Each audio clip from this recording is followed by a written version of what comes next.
definitely no way I would have run my practice and been at Aga Khan, because Aga Khan is full time, you know. And then I went to my circle and applied for a loan. I tried to get as maximum as I could possibly get. And then I went to the place, paid a deposit for the space. This was just around that time dental clinics were being closed because of COVID. Those lockdowns yet. But I was like, if I don't take it now, someone else is going to take it, you know. It will be tough during the next 3 months because of COVID, but at the end, you know, like if you compare Kiambu Road, how it was 3 years ago and how it is now, it's completely different. There are buildings mushrooming. It's the typical mushrooming, like there are buildings coming up every time.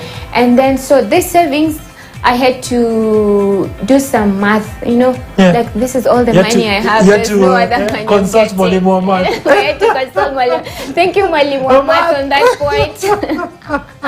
Anyway, because without that Mwalimu Muhammad, I would have, anyway. Life would have been different. Life would have been different. I would have taken that money and gone and upgraded my car or something. And lived large on Instagram. Anyway, so I went and paid my deposit, and then at the time I was thinking, should I get from local suppliers, because I was really reluctant about the shipping. Also talked to some people if they could ship for me, but I realized that people are still putting a very big markup on the shipping.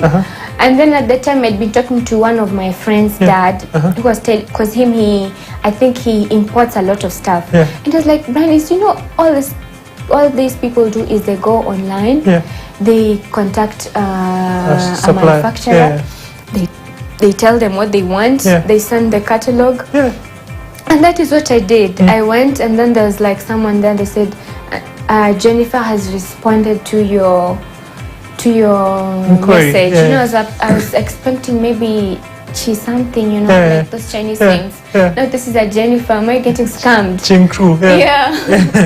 So we talked for some time. I told her what I wanted. She sent me the catalog, and then finally we settled on all the things that I needed. And then finally she was like, once you're able to do the payment, just send me the invoice, and then we'll prepare your goods, and then you identify the shipping, and you send us the shipping address. I say, okay. I sat on that invoice for 2 weeks. 2 weeks asking, I couldn't believe. Just wanted to pray I'm and about to send all my remaining money to someone across the Indian Ocean I've never met. If this money was going to, I was going to get scammed, what was I going to do? Paying a loan, you know. After 2 weeks, you know, I woke up one day, went for a run, I came back, I used my online platform, I sent the money, and you know, I said, if this money, if pesa ikipotea, ni sawa tu. You know, money comes and goes. Money comes and goes. That's what I said. It's just money. You know, if I lose it, I'll find a way. I'll make more, and I'll learn my lessons. And that was it. And then I waited for her to, she took like about 3 weeks because to assemble everything. You're trying to convince yourself. I'd made peace with it. I was only stressed those 2 weeks. But after I let go of that money, it was like a load. You know, I've made this decision. All I can do is wait. Even if I get stressed, there's nothing different that's going to happen. So, good thing when I got the shipping company told me your goods are here. Where can we deliver them? I was like, what? Trust the Chinese for sure. It was our brothers from the West. It would have been different. It would have been different. Interesting. And how's that experience now been? Because primarily I know in medicine you've never studied anything about business. You've been dealing with dead bodies. Now here you have to deal with business and still have to deal with bodies and truth. How exactly was that particular transition? So maybe I had a little experience with business because I remember post high school there was that period. My mom used to run a wholesale in Lubawa. Lubawa is a place in Kakamega. So there's a time I'd be left to run the wholesale for like a week or two. And this means buying suppliers from distributors, going through the books to make sure you're actually getting money from the shop. And actually, it's actually that shop that took me through high school and campus. The shop your mom used to run? Yes, the shop my mom used to run. Interesting. Is it still there?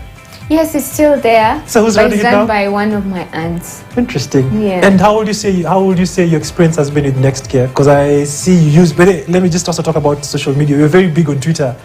How have you been able to grow on Twitter? And how do you leverage that particular space? Because you're a dentist, and here you are very big on social media, and here you're running a business. How do you manage to integrate everything?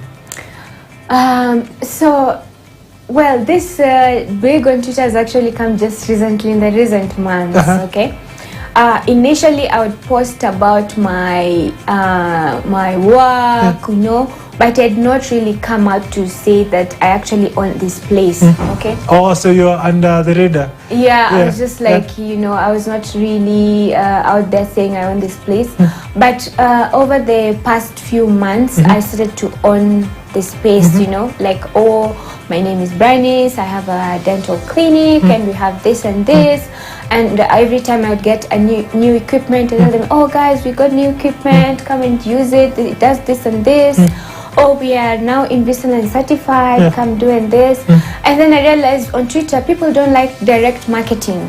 If I post there and say, like, Nextcare Dental Studio, come get your teeth cleaned, you'll get very little interaction. And then I realized people like my food posts, people like the things I do outside dentistry.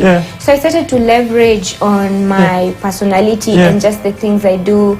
If I'm cooking something in the house, I post, oh, ugali leo nimekula rice nimelala njaa, things like that.